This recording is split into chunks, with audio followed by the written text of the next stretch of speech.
नमस्कार. श्री निसर्गदत्त महाराज. श्री निसर्गदत्त महाराज एक चिंतन संकलन. श्री निसर्गदत्त महाराज एक चिंतन संकलन भाग 86. भाग 86. श्री निसर्गदत्त महाराज म्हणतात, परब्रह्माच्या दृष्टीने जग आणि जगातील व्यवहार, परब्रह्माच्या दृष्टीने जग आणि जगातील व्यवहार हे खरे नाहीत, पण आपण देहबुद्धी मानल्यामुळे सर्व व्यवहार खरे वाटतात.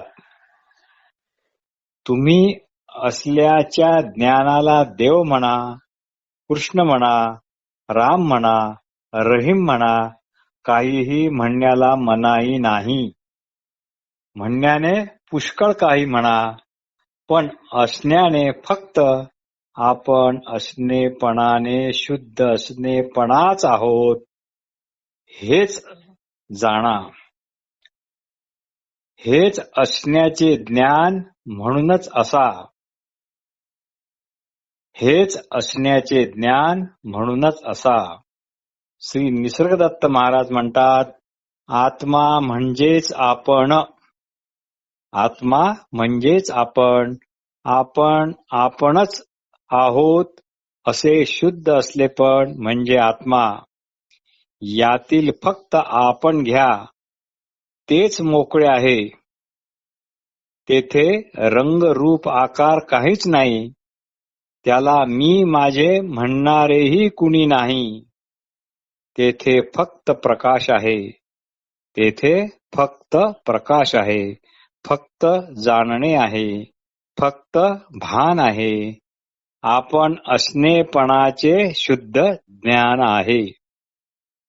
इथे हे असणेपणाचे ज्ञान कुणाला आहे, का आहे, केव्हापासून आहे, अशा या 12 पंचायती करू नका, किंवा आमच्या भाषेत बांड्या पंचायती करू नका. अमर आहो, अजन्मा आहो, सनातन आहो, ते आहो, हे आहो, अनित्य आहो, नित्य आहो, निजसुख आहो, या स्वतःविषयीच्या दुसऱ्यांनी सांगितलेल्या माहितीवरून स्वतःला काहीच ठरवू नका. नाहीतर आयुष्यभर फक्त तुम्ही माहिती असलेला असा कोणी एक असेच शेवटपर्यंत म्हणजे मरेपर्यंत राहाल. आपण म्हणून जे आहे ते येत नाही, ते जात नाही, पण काया मात्र बदलते, काया मात्र पडते. तुम्ही इथे माडीवर बसलेले आहात, हे काया जाणते काय? जगातील सर्व प्राणीमात्रांच्या काया म्हणजे झाडे, झुडपे, वृक्षलता, वेली, जीवजंतू एकाच चैतन्यामुळे हालू डोलू लागतात. एकाच चैतन्यामुळे हालू डोलू लागतात. या अशा चैतन्याला लोक आपापल्या आवडीनुसार ईश्वर, देव, आत्मा, परमात्मा वगैरे वगैरे म्हणतात. चैतन्याला जगातील कुठल्याही प्राण्यांच्या कायेची ओळख नाही. चैतन्याला जगातील कुठल्याही प्राण्यांच्या कायेची ओळख नाही. कुठल्याही कायेचा चैतन्याला काही त्रास पण नाही. कुठल्याही कायेचा चैतन्याला बोजाही नाही. कुठल्याही कायेचा त्याला काही फायदाही नाही. एकमेव अशा चैतन्यात रोज रात्रंदिवस लक्षावधी उलाढाली होत आहेत, जात आहेत, पण चैतन्याला त्याची साधी ओळखही नाही, साधी जाणही नाही. त्या चैतन्याला स्वतःचेच ज्ञान नसल्यासारखे आहे. त्या चैतन्याला स्वतःचेच ज्ञान नसल्यासारखे आहे, किंवा असूनही नसल्यासारखे आहे, किंवा असूनही नसल्यासारखे आहे. पुष्कळाला पुष्कळ काही असते, त्यामुळे तेथे अमका तमका अशी मर्यादेची उमक किंवा उबळ नसते. त्यामुळे तेथे अमका तमका अशी मर्यादेची उमक किंवा उबळ नसते. वैकुंठ म्हणजे जिथे वाचेला स्थान नाही. वैकुंठ म्हणजे जिथे वाचेला स्थान नाही. वै म्हणजे अर्थात वैखरी आणि कुंठित म्हणजे खुंटलेली म्हणजे निशब्द अवस्था. म्हणजे निशब्द अवस्था. आम्ही वैकुंठवासी. आम्ही वैकुंठवासी म्हणजे तेच मौन. तेच मौन. श्री निसर्गदत्त महाराज विचारतात की कुठल्याही गोष्टीची आठवण ठेवली जाते की ती आठवण आपोआप राहते याचा विचार करा. निसर्गदत्त महाराज विचारतात की कुठल्याही गोष्टीची आठवण ठेवली जाते की ती आपोआप राहते यावर शोध घ्या. व्यवहारातील शब्द हे खरे वाटल्यामुळेच व्यवहारातील शब्द हे खरे वाटल्यामुळेच देहबुद्धी येते आणि एकदा देहबुद्धी आली की ती जाता जात नाही. मग ती जाता जात नाही. मुंबई खरे वाटते. बंगला, घर, राजवाडे, झोपड्या ह्या खऱ्या वाटतात. वास्तविक हे सर्व आहे दगड, विटा, माती, गवत इत्यादी चा आत राहण्यास पोकळी निर्माण करणारा दगड, विटा, लोहा, लोखंड, लाकूड, फाटा यांचा व्यवस्थित असा ढिगारा. श्री निसर्गदत्त महाराज म्हणतात की कॅमेऱ्यातील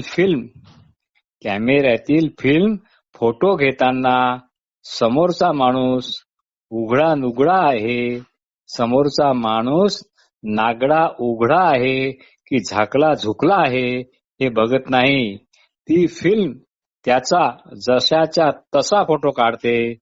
तसेच तुम्ही ते तू आहेस हे गुरुवचन जसेच्या तसे ग्रहण करा. सर्वात पवित्र वस्तू आपण आहो हे आहे ज्ञान. श्री निसर्गदत्त महाराज म्हणतात तू आहेस हे ज्ञान म्हणजे जणू कोहिनूर आहे. अशा स्वरूपापासून च्युत होणे हीच खरी दुर्बुद्धी होय. काही न करणे हे तुम्हाला कुणीही इतके पटवून देणार नाही. बाकी सगळे हे करा ते करा असे सांगणारेच तुम्हाला भेटतील. इथे या माडीवर माझ्याकडे लायकीशिवाय कोणी येणार नाही हे खरे. लायकी असते म्हणूनच ते येतात असेच म्हणावे लागेल. कृष्ण अवतार, राम अवतार ते सर्व मोठे होते हे अगदी खरे आहे, पण ते तुझ्या योग्यतेला पुरत नाही इतका तू मोठा आहेस. आमच्या अशा या परमार्थाला शब्दाने अर्थ देता येणार नाही. पुरुष म्हणजे पुराचा जाणता. पुरुष म्हणजे पुराचा जाणता पण पुरात वाहत न जाणारा. पण पुरात वाहत न जाणारा. हे सर्व काही दिसते भासते. हे सर्व काही जे दिसते भासते तो हाच पूर किंबहुना महापूर म्हणा याला. श्री सिद्धरामेश्वर महाराज म्हणत कृपा हवी मग करून पहा. कृपा हवी मग करून पहा. काय करून पहा म्हणजे जसा होता तसा राहून दाखव. म्हणजे जसा होता तसा राहून दाखव. देहबुद्धीवाल्यांनाच वेद उपनिषद इत्यादींचा उपयोग आहे. जो देहात असूनही विदेही आहे त्याला या ग्रंथाचे काही अप्रूप नाही. श्री निसर्गदत्त महाराज आपल्याला विचारतात तुम्हाला शिकवलेले सर्व काही बाजूला ठेवून तुम्ही बघितले आहे का?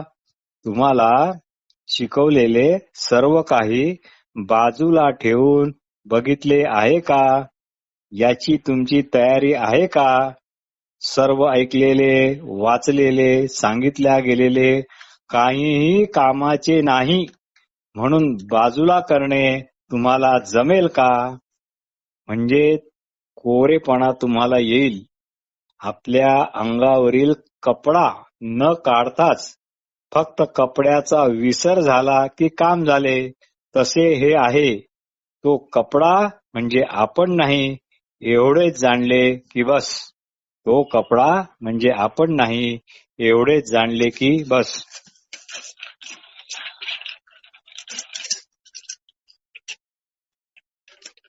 तर तुम्हाला शिकवलेले सर्व बाजूला करा, असे श्री निसर्गदत्त महाराज जेव्हा म्हणतात तेव्हा हे काही कामाचे नाही. बाजूला करा म्हणजे एवढेच करा, हे काही कामाचे नाही इतकेच जाणायचे आहे. हे काही कामाचे नाही इतकेच जाणायचे आहे. मुद्दाम काहीच टाकायचे वगैरे नाही.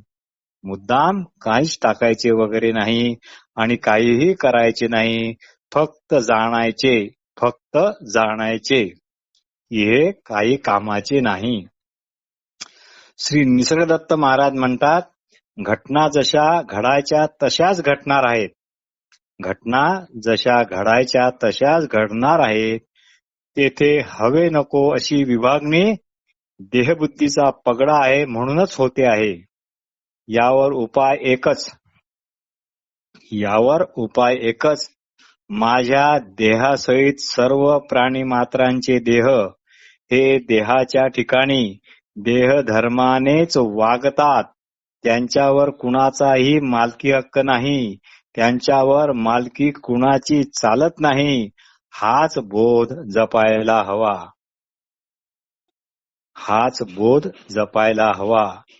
म्हणजे यावर एकच उपाय. कोणता? माझ्या देहासहित सर्व प्राणी मात्रांचे देह हे देहाच्या ठिकाणी देहधर्मानेच वागतात. त्यांच्यावर मालकी हक्क कुणाचाच नाही. हाच बोध जपायला हवा. याकरता आपल्या शुद्ध असणेपणाकडे पूर्ण लक्ष हवे. जो असणेपणा सर्व भूतमात्रांच्या ठिकाणी जाणीव म्हणून सतत कार्यरत आहे. जो असणेपणा सर्व भूतमात्रांच्या ठिकाणी जाणीव म्हणून कार्यरत आहे. जे माझ्या ठिकाणी आहे तेच सर्वांच्या ठिकाणी पण आहे. हा बोध प्रगाढ झाला की माझ्या ठिकाणी व सर्वांच्या ठिकाणी हा भेद पण आपोआप गळून पडतो. या शब्दांना तेथे काही अर्थच राहत नाही. असे जाणणे याला वाटले तर तुम्ही सर्वाभूती भगवत दर्शन पण म्हणू शकता. श्री निसर्गदत्त महाराज म्हणतात, नुसते सर्वांनी एकमेकांच्या पाया पडणे व्यर्थ आहे. काही करू नका. फक्त ज्या असणेपणाने सर्व जीवजंतू जगत आहेत त्याच असणेपणाने आपल्या ठिकाणी मग्न रहा. त्याच असणेपणाने आपल्या ठिकाणी मग्न रहा. कुमारिकेची सौभाग्यवती झाली की काय करावे लागते हे कुमारिकेला शिकवावे लागत नाही. कुमारिकेची सौभाग्यवती झाली की काय करावे लागते, काय करावे लागत नाही हे कुमारिकेला शिकवावे लागत नाही. तसेच हे सर्व आहे. आपण चेतविलेले चेतन म्हणूनच आहोत. हे चेतन सलग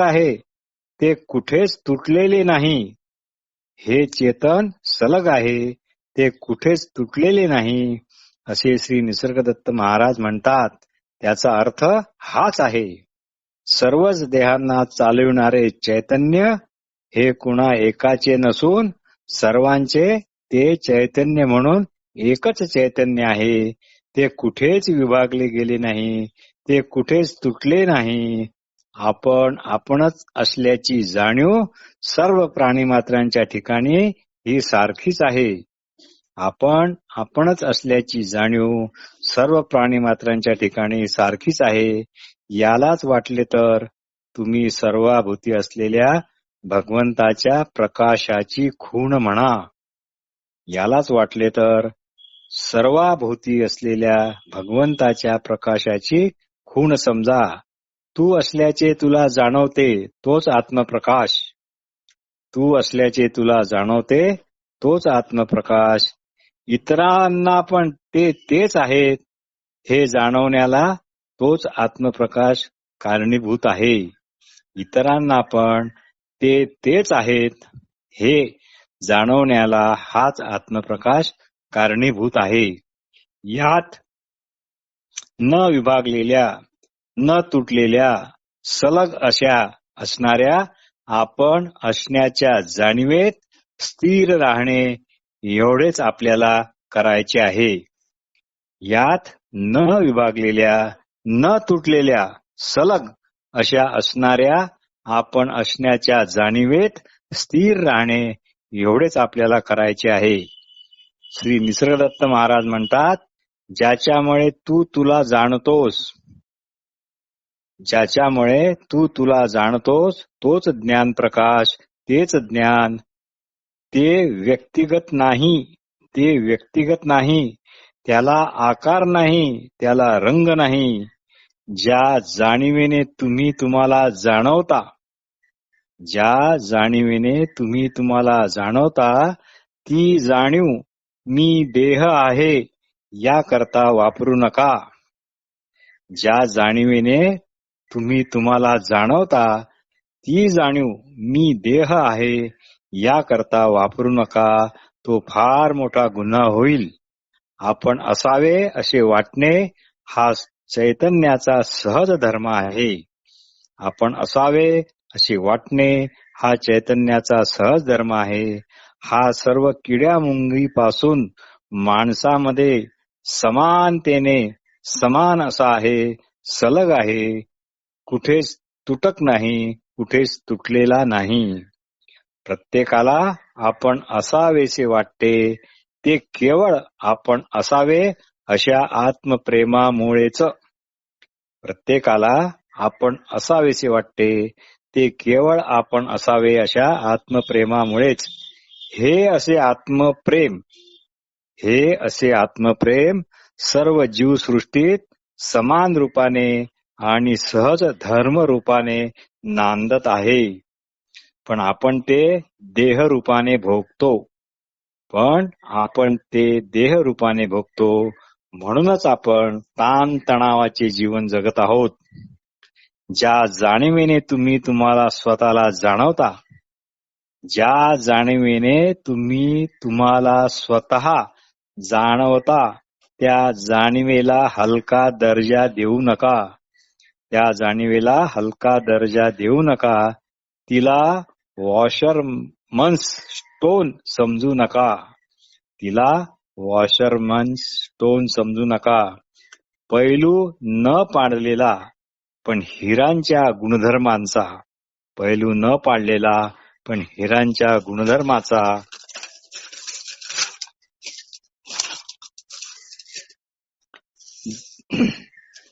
हिरांच्या गुणधर्माच्या दगडाला साधा दगड म्हणून त्या दगडाने लोकांचे कपडे घासू नका. म्हणजेच काय?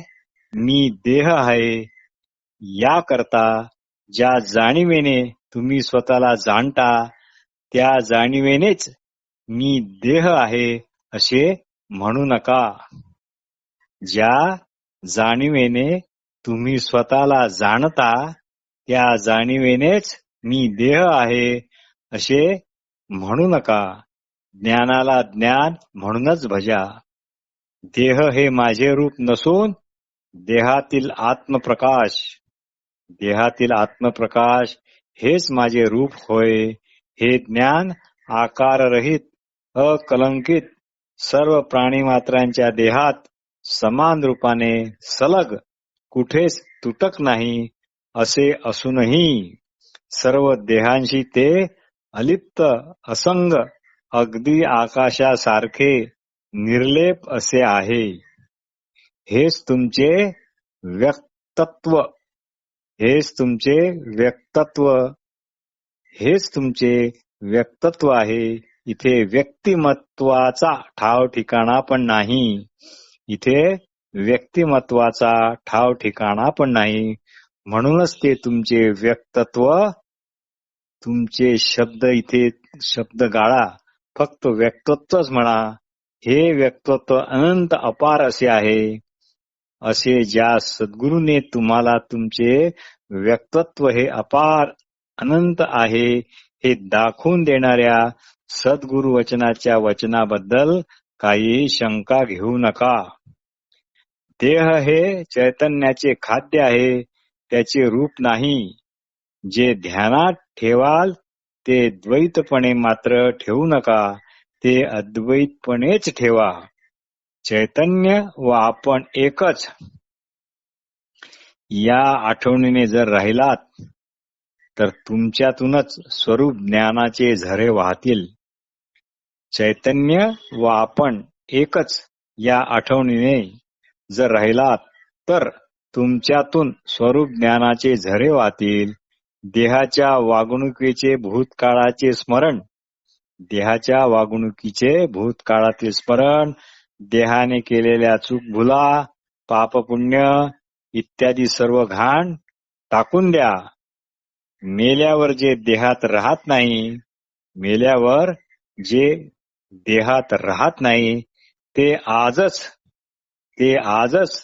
तुम्हाला कळतेपणाने किंवा कळणेपणाने प्राप्त आहे. मेल्यावर जे देहात राहत नाही ते आजच तुम्हाला कळणेपणाने प्राप्त आहे. त्याचा आदर करा, त्याला भजा. स्वयंप्रकाशी असे तुम्ही मूळचेच आहात. स्वयंप्रकाशी असे तुम्ही मूळचेच आहात हे लक्षात ठेवून वागा. श्री निसर्गदत्त महाराज एक फार मोठी गोष्ट सहज सांगून जातात. ती म्हणजे परमात्म बुद्धी असावी. परमात्म बुद्धी असावी, पण तो परमात्मा अशी बुद्धी नसावी. श्री निसर्गदत्त महाराज फार मोठी गोष्ट सहज सांगून जातात. ती म्हणजे परमात्म बुद्धी असावी, पण तो परमात्मा अशी बुद्धी नसावी. ज्ञानाच्या दृष्टीने बरे वाईट असे काहीही नाही. ज्ञानाच्या दृष्टीने बरे वाईट असे काहीच नाही. सर्व अभेद. जो मी शुद्ध चैतन्य हे विसरतो त्यालाच फक्त बरे वाईट असा भेद दिसतो व शेवटी जन्म मृत्यू यांच्यात पण त्याला भेद वाटून ते मरण या भ्रामक कल्पनेला स्वतःहून बळी पडतात.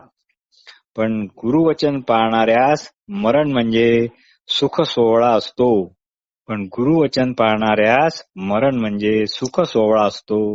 सुख सोहळा आहे.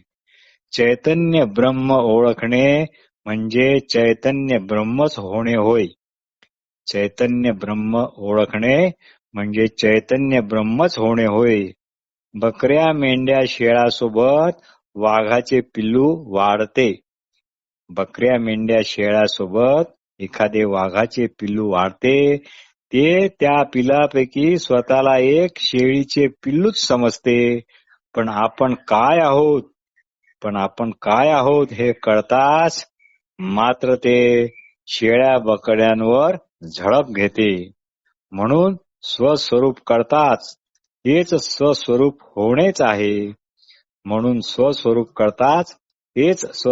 होणेच आहे. दुसरे काहीच तुम्ही होऊ शकणार नाही. आत्मप्रकाश म्हणजेच आपण